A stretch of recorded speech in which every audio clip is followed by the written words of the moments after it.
नमस्कार, मैं हूं बिलाल सब्जवारी। एबीसी हिंदी चर्चा में आपका स्वागत है। दिल्ली का चुनाव बहुत तेजी से आगे बढ़ रहा है। भारतीय जनता पार्टी दिल्ली के चुनाव को जाट और गुर्जर बिरादरी के माध्यम से साधने की कोशिश कर रही है और ये जो खेल होने जा रहा है, ग्रामीण पृष्ठभूमि से बहुत तेजी से एक मूव बन रहा है और इन बिरादरियों ने दिल्ली के अंदर दिल्ली का ही मुख्यमंत्री की मांग भी की है भारतीय जनता पार्टी से।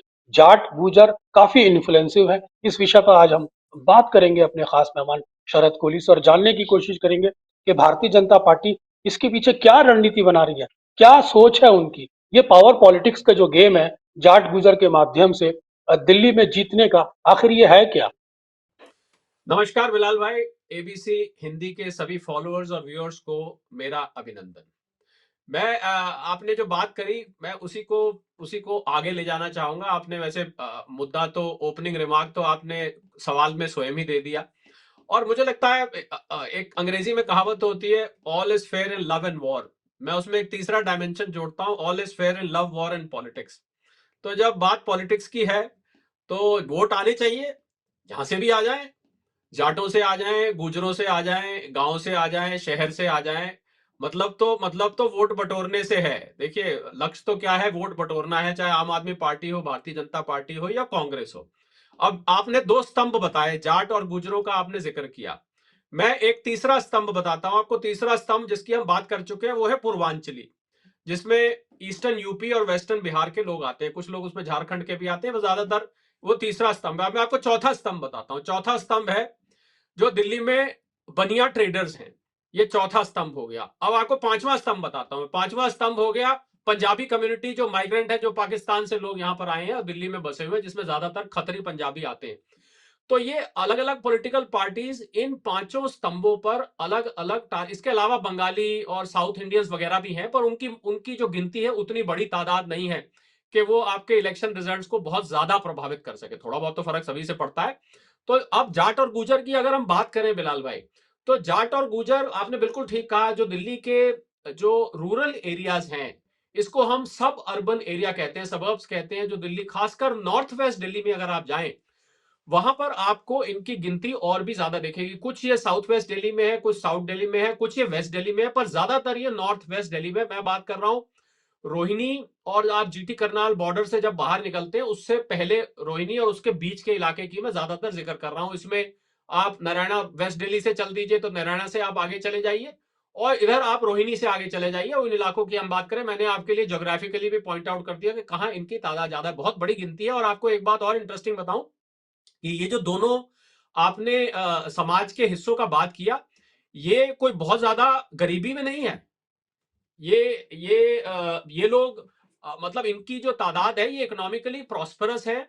और ये लोग फाइनेंशियली बहुत ज्यादा, मैं ये कहूं कि आर्थिक तौर पे पिछड़े हुए हैं, ऐसा नहीं है। ये लोग प्रॉस्परस हैं, और ये लोग, इनमें से कुछ लोग बहुत पढ़े लिखे भी हैं, और कुछ लोग के बहुत अच्छे खासे बिजनेस भी चलते हैं, भले ही ये रूरल बेल्ट में रहते हैं। तो इन लोगों को प्रभावित करना खाली बातों से उतना आसान नहीं है। और ये लोग बहुत सीजन्ड भी हैं, ये कई चुनाव देख चुके हैं, दिल्ली के कई मुख्यमंत्री भी देख चुके हैं। साहिब सिंह वर्मा जब जाटों के समूह से आए थे, प्रवेश वर्मा उनके पुत्र हैं। आपने दो लोगों का यहां पर जिक्र किया, तो हमें नहीं भूलना चाहिए कि प्रवेश वर्मा उनके पुत्र हैं। साहिब सिंह वर्मा, हम आज से करीब नहीं तो 20-25 साल पहले चले जाते हैं, उससे भी ज्यादा शायद चले जाते हैं, तब बात कर रहे हैं। तो बहुत सीजन्ड ये वोटर्स हैं, और इन लोगों को अपनी जात से लेके बहुत पॉजिटिव भी हैं। बिल्कुल ये लोग चाहेंगे, अगर अगर जाट कम्युनिटी है वो चाहेगी कि मेरा जो है मुख्यमंत्री बने। गुर्जर कम्युनिटी है, वो चाहेगी, रमेश भिदुड़ी जी अगर चाहेंगे भैया गुर्जरों में से किसी को बना दिया जाए, तो वो भी चाहेंगे बना दिया जाए। अब ये कहां तक सफल हो पाएगा, या ये वोट सारे के सारे वोट भारतीय जनता पार्टी इस तरीके का प्रचार करके अपने पास ला पाएगी नहीं ला पाएगी, ये तो समय बताएगा। पर ऐसा नजर आ रहा है कि ये दोनों ही, जाट और गुजर, ये आपकी कास्ट पॉलिटिक्स से बहुत ज्यादा इंपैक्ट होते हैं। ये लोग अपनी कास्ट के बारे में बहुत पॉजिटिव हैं। अब मैं ये थोड़ा सा एबीसी हिंदी के लिए खोल के बता दूं कि मैं क्या चाह रहा हूं। मतलब ये चाहते हैं कि हमारी जात से कोई बने, भले ही वो पॉपुलिस्ट है, बाकियों के लिए नहीं है, भले ही वो नहीं है, पर वो उसको लेके बहुत पर्टिकुलर होते हैं। तो आपने बिल्कुल, मैं कहता हूं, दुखती रग पे हाथ रख दिया बिलाल जी। मैं ये कह रहा हूं कि आपने पूर्वांचलियों की बात की थी और पूर्वांचलियों पर जो पूरे पूरे दिल्ली के अंदर एक मुद्दा बना हुआ है, शहजाद पूनेवाला की जो टिप्पणी थी, वो अपने आप में एक यहाँ मुद्दा बना हुआ है, जिस पर मनोज तिवारी ने खुद यहाँ तक कह दिया कि उनको माफी मांगनी चाहिए। एक तो जी ये वाला मैटर है कि आप पूर्वांचलियों का। दूसरा जी दूसरा मैं पे कहना चाह रहा हूँ कि ये जाट गुजर के जो दो नेता हैं भारतीय जनता पार्टी के ऊपर, परवेश वर्मा और रमेश बिधूड़ी, ये कॉम्बिनेशन, क्या आपको लगता है कोई कांग्रेस में है इस तरह का कोई कॉम्बिनेशन, या आप पार्टी में है इसी तरह का कोई पैरेलल कॉम्बिनेशन, जो जो एक एडवांटेज देता है ग्रामीण पृष्ठभूमि में? देखिए, मैं आपको इस प्रश्न के जवाब के लिए मैं आपको 2020 के चुनाव में ले चलता हूं। और 2020 के चुनाव में मुझे याद है कि आम आदमी पार्टी ने भी, कांग्रेस ने भी इन्हीं इलाकों से, और मैं आपको ये स्पेसिफिकली जिक्र करना चाहूंगा, ये जो इलाका है बिजवासन का, मेहरौली के पास का जो सारा इलाका, यहां पर भी बहुत सारे जाट और गुजरों का समुदाय रहता है। वहां से आम आदमी पार्टी ने भी और कांग्रेस ने भी बाकायदा खड़े किए थे। और आपको मैं ये भी बता दूं कि बहुत सारे वोट आम आदमी पार्टी को गए थे। तो ये भी, जिस प्रकार मैंने माइनॉरिटीज की बात करी थी जब आपने मेरे से पूछा था, और जिसके जवाब में मैंने ये कहा था कि एआईएमआईएम ने करीब 10-12 ऐसी कॉन्स्टिट्यूंसी से अपने कैंडिडेट खड़ा किए जहां पर कि जो कि मुस्लिम डोमिनेटेड है, उन्होंने वहां खड़े किए, और ये ट्रेडिशनल बेस कांग्रेस का होता था। तो जिस प्रकार कांग्रेस से ये वोटर्स लेके आम आदमी पार्टी में चले गए थे, इसी प्रकार मैं आपको ये यहां पर ध्यान दिलाना चाहूंगा और याद भी दिलाना चाहूंगा कि 2015 और 2020 के चुनाव में ये जाट और गुजर वोट आम आदमी पार्टी की झोली में गया था। इसमें इसमें बिल्कुल शंका नहीं। और किस बेसिस पे गया था, अब यहां आपका सवाल आ जाता है कि इन्होंने कैंडिडेट खड़े किए थे जाट और गुजर कम्युनिटी से, और उनको भर भर के वोट मिले थे, क्योंकि आम आदमी पार्टी ने उनको एक ऐसी तस्वीर दिखाई थी कि हम दिल्ली को बदल के रख देंगे, हम भ्रष्टाचार खत्म कर देंगे, हम एक नए तरीके की पॉलिटिक्स लेके आए हैं। तो अब ये बात मैंने क्यों जिक्र किया, मैंने इसलिए जिक्र किया कि ये लोग पहले एक बार पाला बदल चुके हैं। तो अगर दोबारा इनको पाला बदलना पड़ा भारतीय जनता पार्टी के फेवर में, तो कोई हैरानी की बात नहीं होगी अगर इनको फिर भारतीय जनता पार्टी एक ऐसी पॉलिटिक्स दिखाती है, एक ऐसी रोड मैप दिखाती है कि देखिए, आम आदमी पार्टी लिक्कर स्कैम में थी, आम आदमी पार्टी ने कुछ नहीं किया, ये सिर्फ लड़ते रहे, और इन्होंने सड़कें तक नहीं बना के दी, इन्होंने दिल्ली को पोल्यूशन का बुरा हाल कर दिया। तो हो सकता है कि ये जो पॉलिटिक्स है, पर ये सच है कि इन इलाकों से जो भी कैंडिडेट खड़ा होगा, अब आपकी बात का मैं सटीक जवाब देता हूं, जो भी कैंडिडेट खड़ा होगा आम आदमी पार्टी से, कांग्रेस से, वो जाट और गुजर कम्युनिटी से ही खड़ा हुआ है। अभी नाम तो मैं इमीडिएटली इन, क्योंकि छोटे छोटे गांव हैं, मैं नाम शायद नहीं याद कर पा रहा हूं, पर ये मुझे पक्का यकीन है कि जाट और गुजर कम्युनिटीज खड़ा हुआ है। अब ये आपस में कंफ्यूजन कहां होगा कि जब एक जाट दूसरे जाट के खिलाफ खड़ा हो जाएगा, एक गुजर दूसरे गुजर के खिलाफ खड़ा हो जाएगा, क्योंकि आम आदमी पार्टी और कांग्रेस ये रिस्क नहीं ले रही है कि वहां से किसी पंजाबी को खड़ा कर दें या वहां से किसी बनिया कम्युनिटी को खड़ा कर दें। ये रिस्क नहीं लेगी आम आदमी पार्टी, खड़ा तो इनके खिलाफ इन्हीं बिरादरी में से करेगी। अब कौन उसमें से वोट ले जा सकता है, 5 फरवरी को हमें पता लग जाएगा। लेकिन ये तो एक उसका पॉजिटिव एस्पेक्ट है। ड्रॉबैक ये है कि आपने देख रहा होगा कि केजरीवाल ने दिल्ली के अंदर जाटों को आरक्षण की बात कही। वहीं रमेश विदुड़ी अपने रेगुलर नेगेटिव रिमार्क्स के लिए महिलाओं में, आई मीन, एक एक उनके खिलाफ एक रेजेंटमेंट पैदा हो रहा है। और आप देख रहे होंगे पूर्वांचलियों पर, I mean, Bharatiya Janata party के प्रवक्ता ने ही एक सेल्फ गोल कर दिया। तो ये ड्रॉबैक्स भी तो जी जुड़े हुए हैं। साथ ही साथ कांग्रेस ने जातीय जनगणना का मुद्दा दे दिया कि हम बताएंगे कौन सी जाति की कितनी संख्या है, उनको उससे अनुपात में आरक्षण देंगे। तो ये ड्रॉबैक्स भी जुड़े हुए हैं। तो इस ड्रॉबैक्स के साथ ये दोनों बिरादरियां इन्फ्लुएंसिव बिरादरियां हैं, इनके नेता तो भारतीय जनता पार्टी के पास हैं, लेकिन ये जो मुद्दे का अभाव है, जो ड्रॉबैक्स है, इनके अचीवमेंट को किस तरह से देखते बिल्कुल ठीक कहा आपने, बिल्कुल ठीक कहा आपने। मैंने, आपको याद होगा हमारी चर्चा में, दिल्ली इलेक्शंस पे लगातार हम चर्चा कर रहे हैं कई दिनों से, और मैंने आपको शुरू में एक बात कही थी, वो आपकी इजाजत से मैं उसको दोहराना चाहूंगा कि जितना कंफ्यूज इस बार दिल्ली का वोटर होने वाला है, शायद आज से पहले, जब से दिल्ली राज्य बना है और जब से दिल्ली में इलेक्शन शुरू हुए, आज से पहले कभी इतना कंफ्यूज नहीं हुआ। बिल्कुल आपने आपने फिर से दुखती रग पे हाथ रखा है कि कांग्रेस एक तरफ अपना रोड मैप पेश करेगी और कांग्रेस ये जताएगी कि देखिए, हम तो कास्ट सेंसस कराएंगे। आम आदमी पार्टी भिदुड़ी साहब के रिमार्क्स को भुनाने की कोशिश करेगी, आम आदमी पार्टी शहजाद पूनावाला के रिमार्क को भुनाने की कोशिश करेगी, Bharatiya Janata party anti incumbency factor और आम आदमी पार्टी के भ्रष्टाचार पे उठाएगी। और कांग्रेस की जहां तक बात आएगी, वो तो सीधा सीधा कहेगी भैया कांग्रेस का तो यहां से सुपड़ा ही साफ हो चुका है, आज से नहीं सालों पहले। पर मुझे फिर भी लग रहा है कि इस बार कांग्रेस कुछ सीटें जरूर बटोर सकती है, और जहां नहीं बटोरेगी वहां आम आदमी पार्टी को नुकसान होने वाला है, क्योंकि उनकी वोट कटने वाले हैं। तो जितना जैसे जैसे कांग्रेस आगे बढ़ेगी, आम आदमी पार्टी की रातों की नींद हराम हो जाएगी, क्योंकि वहां पर वोट काटू राजनीति साफ साफ दिखाई दे रही है। हाँ, भारतीय जनता पार्टी को ये जो ड्रॉबैक्स की आपने बात करी, भारतीय जनता पार्टी को एड़ी चोटी का जोर लगाना पड़ेगा दो मुद्दों पर। पहला मुद्दा, जो बिदुड़ी जी के रिमार्क्स थे, शहजाद पूना वालों के रिमार्क थे, पूर्वांचियों के खिलाफ जो रिमार्क थे, जहां जहां वो वोट मांगने जाएंगे ये मुद्दा विपक्षी पार्टी उठाएंगी ही उठाएंगी। आम आदमी पार्टी तो सत्ता में वो उठाएगी और कांग्रेस भी उठाएगी, इसको काउंटर करना पड़ेगा। दूसरा, काउंटर करना पड़ेगा जो आम आदमी पार्टी बार बार इस बात को कह रही है कि काम हमने किया है, भारतीय जनता पार्टी खाली गाली गलौज पार्टी है, और भारतीय जनता पार्टी है कि ये आपदा पार्टी है, इसने लिक्कर स्कैम किया है। तो ये आपको याद होगा बिलाल भाई, एक जब सीरियल आते थे रामायण और महाभारत के, आपने भी कभी देखे होंगे, बहुत पुरानी मैं बात कर रहा हूं, तो उसमें जब लड़ाई होती थी ना दो पक्षों की, तो उसमें वो तीर आते थे, आपको याद होगा, ऐसे तीर आते थे बीच में, और तीर आके टकरा जाते थे बीच में, एक कोई आग से और निकलती थी, और और फिर आग उसके से बाद वो निकलती थी, गिर जाते आग से थे, निकलती स्पार्क थी, होता था। आग से निकलती थी, और दोनों, कई बार दोनों तीर गिर जाते थे, कई बार एक गिर जाता था, कई बार दूसरा गिर जाता था। लोग ये अटकलें लगाते रहते थे कि अब किसका तीर जो है वो सस्टेन करेगा और आगे जाके हमला कर देगा।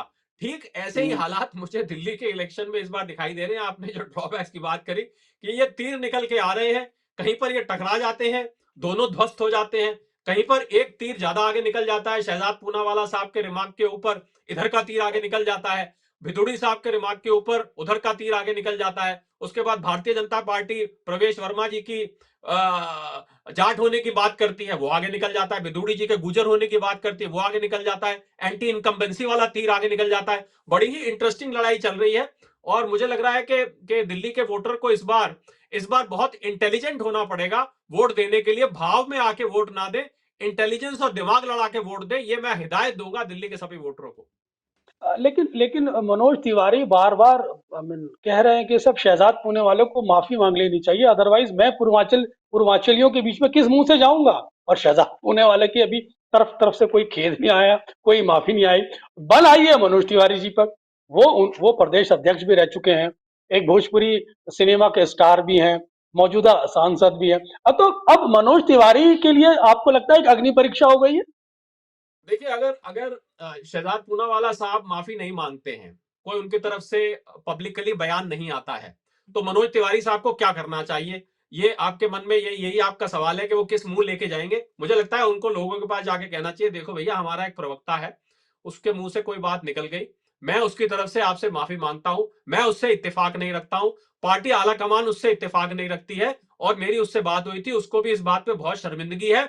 उसके रिमार्क को आप ये मत सोचिए, मैं स्वयं पूर्वांचली हूं, मैं ये मनोज तिवारी साहब की तरफ से बोल रहा हूं, मैं नहीं हूं पूर्वांचली, कि मैं एक पूर्वांचली हूं, और मैं आपके साथ खड़ा हूं, और पूर्वांचलियों की तरफ इस सरकार का ध्यान जैसा आपने कल्पना करी थी वैसा ही रहने वाला है, जो हमने घोषणाएं करी हैं वैसा ही रहने वाला है। इस बयान से हमारे आपके प्रति जो भाव हैं, हमारे आपके प्रति जो विकास से रिलेटेड योजनाएं हैं, हमारे आपके प्रति जो छठ में घाट दिलवाना है, हमारे आपके प्रति जितना भी सेलिब्रेशन और जितनी भी योजनाएं पूर्वांचलों के लिए होनी चाहिए, वो उसमें हम कतई कटौती नहीं करेंगे, हम वैसे के वैसे रहेंगे। आप कृपया, मैं माफी मांगता हूं, इसको भुला दीजिए, और इसको एक हमारी मंशा कृपया मत लीजिए। ये मनोज तिवारी जी को जाके उन जनसभाओं में बोलना चाहिए, इसको काउंटर करने के लिए, और कोई तरीका नहीं है। अच्छी सलाह दे रहे हैं हम मनोज तिवारी को। मनोज तिवारी भी देख रहे होंगे टेलीविजन पर कि शरद कोहली जी मेरे कितने अच्छे दोस्त हैं और मुझे इतनी अच्छी अच्छी सलाहें दे रहे हैं। हो सकता है वो आपको इनवाइट भी करें लंच पे, डिनर नहीं पे। नहीं नहीं, अब लेकिन लेकिन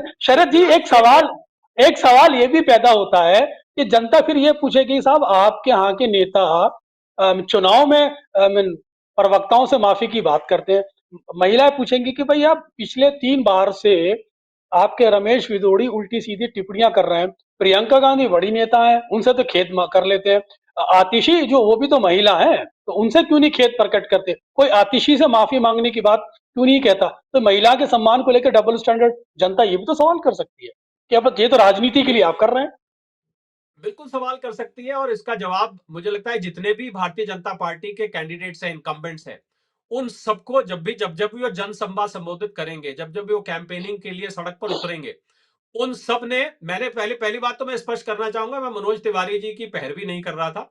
ठीक है, मनोज तिवारी जी मुझे बड़े अच्छे से जानते हैं, वो अलग बात है, पर मैं पैरवी नहीं कर रहा था। मैं आपके, होता है वर्बटिम, मैं आपके सवाल का नहीं, वर्बटिम जवाब मैंने दे रहा था। मैंने ये नहीं कहा आप पैरवी कर रहे हैं, मैंने कहा आप सलाह दे रहे हैं, अगर वो सुन रहे होंगे तो आपको बुलाएंगे जरूर। नहीं नहीं, मैं राजनीति से बिलाल भाई दूर रहता हूं। मैं बहुत ए पॉलिटिकल हूं, मैं किसी राजनीतिक पार्टी से जुड़ा हुआ नहीं हूं, और मैं बहुत दूर रहता हूं। हाँ, उस पर एनालिसिस जरूर करता हूं, उस पर बोलता हूं, अच्छे को अच्छा बोलता हूं, कम अच्छे को कम अच्छा बोलता हूं, बुरे को बुरा बोलता हूं। ये मैं बहुत स्पष्टवादी हूं इस मामले में।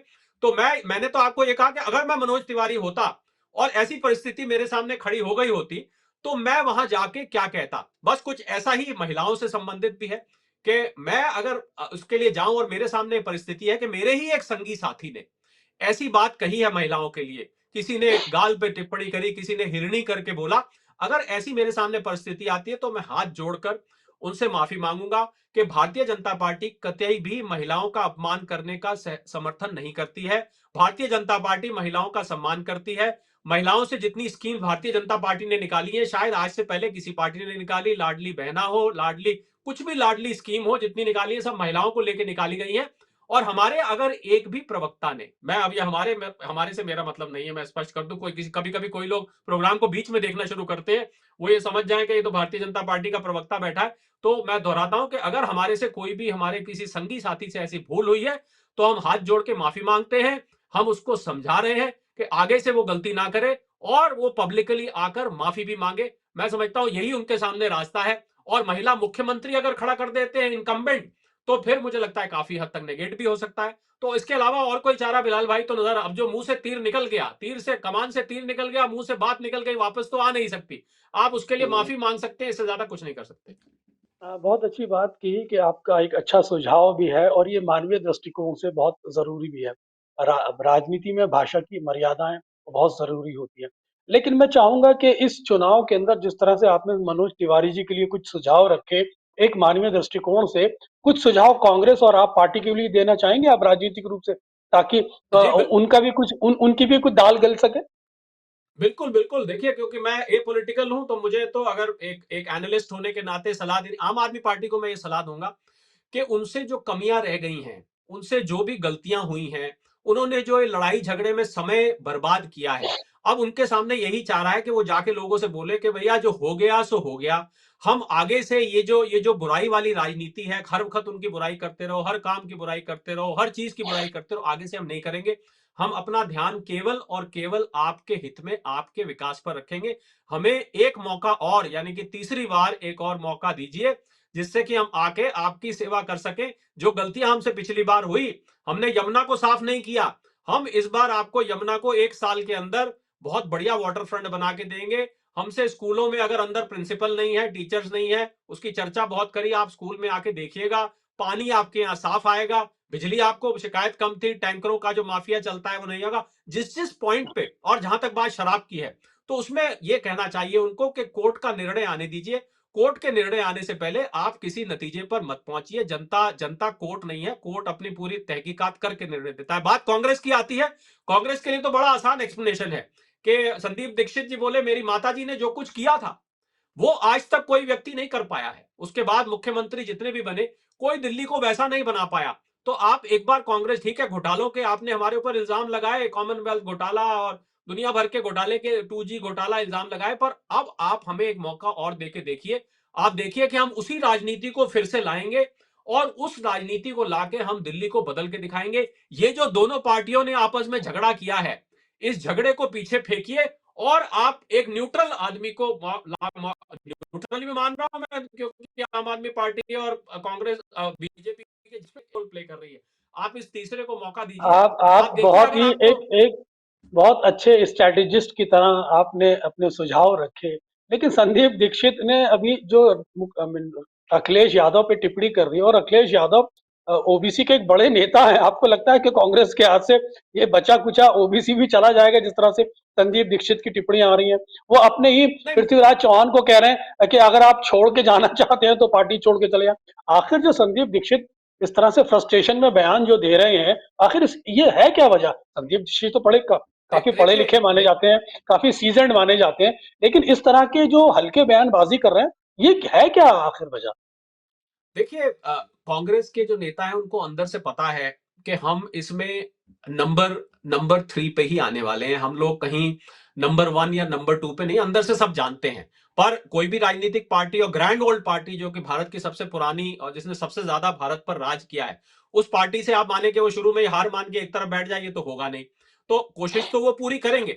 और मुझे ऐसा लग रहा है एक एनालिस्ट होने के नाते कि इस बार शायद कुछ सीटें जो कि कांग्रेस का बिल्कुल दिल्ली से सुपड़ा साफ हो रहा था, इस बार मुझे लग रहा है कांग्रेस इन रोड्स, अंग्रेजी में शब्द होता है, तो इन रोड्स बनाने में सक्सेसफुल रहेगी। कुछ कुछ एक सीटें कांग्रेस ले सकती है, ऐसा मुझे नजर आ रहा है। और बयानबाजी जो मर्जी होती रहे, पर यह भी सच है कि कुछ लोग ऐसे भी हैं बिलाल भाई, जो आम आदमी पार्टी से भी खफा हैं और भारतीय जनता पार्टी और आम आदमी पार्टी की लड़ाई से भी खफा हैं। तो इस वजह से वो भारतीय जनता पार्टी को वोट करना पसंद नहीं करेंगे। वो वोट मुझे लग रहा है कांग्रेस के पास आ सकते हैं। और जो कांग्रेस का ट्रेडिशनल वोट बैंक रहा है माइनॉरिटीज का, वो वोट बैंक हो सकता है कुछ हद तक कांग्रेस अपनी तरफ खींचने में कामयाब हो जाए। तो इसकी वजह से मुझे लग रहा है इस बार कांग्रेस अपने खाता खोल सकती है दिल्ली में। भले ही संदीप दीक्षित जी पृथ्वीराज चौहान की बात करें या किसी की भी बात करें, पर मुझे लग रहा है कि कांग्रेस का पहले से बेहतर प्रदर्शन रहने वाला है। क्योंकि हमारे देखिए, मैं आपको आखिरी बात बोलता हूं कि ज्यादातर जो वोटर हैं वो इतने जागरूक नहीं होते हैं। मेरा मतलब है जो वोटर गांव में जो अपने काम में व्यस्त है, आप और हम जो इतनी तकनीकी बात कर रहे थे, बारीक बात कर रहे हैं, वो इतनी गहराई में कई दफे नहीं जा पाते हैं। तो वो इस राजनीति को नहीं समझ पाते। वो तो ये देखते हैं भाई हाथ पे वोट लगानी है, हाथ ने शीला दीक्षित के टाइम काम किया था, जाके बटन दबा दो, एक बार मौका दे दो यार, ये तो आपस में लड़ते रहते हैं। ऐसे वोटर्स हैं बहुत सारे। तो उसका लाभ कांग्रेस को इस बार मिल सकता है, ऐसा मेरा मानना है। लेकिन मैं आपसे अंतिम सवाल करूंगा जाते जाते। आपने बहुत ही अच्छे तरह पूरा दृष्टिकोण रखा दिल्ली की राजनीति का। तो जाट गुर्जर के माध्यम से जो पावर पॉलिटिक्स एक ग्रामीण पृष्ठभूमि में भारतीय जनता पार्टी जिसका एक सपना बन रही है, ताना बाना बन रही है, अंत में इसका किस तरह के फाइनल इम्पैक्ट देखते हैं इसका जमीनी स्तर पर? देखिए, अगर भारतीय जनता पार्टी इस बार इलेक्शन जीत जाती है, तो मुझे लगता है भारतीय जनता पार्टी के सामने दो तीन चॉइस होंगी। या तो एक महिला मुख्यमंत्री को लाया जाए, या फिर इन जाट गुजर कम्युनिटी से रमेश भिदोड़ी जी या प्रवेश सिंह वर्मा, इस कम्युनिटी से जाट और गुजर से किसी को मुख्यमंत्री लाया जाए, या फिर ट्रेडिंग कम्युनिटी से जो भारतीय जनता पार्टी का ट्रेडिशनल वोट बैंक रहा है, जिसमें चांदनी चौक, करोल बाग, दरियागंज, जो जो ट्रेडर्स हैं, उसको लाया जाए। ये मुझे लगता है कि भारतीय जनता पार्टी को तोल मोल के देखना पड़ेगा कि कहां पर उसका लॉन्ग टर्म हित है। क्योंकि भारतीय जनता पार्टी चाहेगी कि अगर ये सत्ता हमारे पास वापस आई है, तो ये 5 साल के लिए ना आए, ये लंबे वक्त के लिए हम आम आदमी पार्टी को यहां से बाहर कर दें। उनको भारतीय जनता पार्टी से ऐसी आवाजें भी आ रही कि एक दफे ये हटे तो ये वापस नहीं आ पाएंगे, इनकी पार्टी खत्म हो जाएगी, समाप्त हो जाएगी, ऐसी बहुत सारी आवाजें सुनने को मिलती हैं। तो मुझे लग रहा है कि भारतीय जनता पार्टी को भी बहुत सोच समझ के निर्णय लेना पड़ेगा कि वो ट्रेडर कम्युनिटी में से किसी को आगे करना चाहती है, महिला में से आगे करना चाहती है, गुजर में किसी को आगे करना चाहती है, जाटों में आगे करना चाहती है, या किसी बिजनेसमैन को लाना चाहती है। भारतीय जनता पार्टी के आगे भी बहुत आसान सड़क नहीं होगी चुन्नी इलेक्शन जीतने के बाद, अगर वो जीतते हैं तो, इन्वर्टेड कॉमर्स में। बहुत अच्छी तरह आपने कंक्लूड किया और आपने सभी संकेतों के माध्यम से अपनी बात को रखा कि भारतीय जनता पार्टी के लिए भी ये निर्णय आसान नहीं होगा कि वो ट्रेडर कम्युनिटी में से लाए, महिला कम्युनिटी कम्युनिटी में से लाए। और जिस जिस राजनीति को भारतीय जनता पार्टी जाट और गुर्जर के माध्यम से ग्रामीण पृष्ठभूमि में एक पावर पॉलिटिक्स की तरह तलाश रही है, हमें ये भी समझने की जरूरत है कि जाट और गुर्जरों में हमेशा से 36 का आंकड़ा रहा है।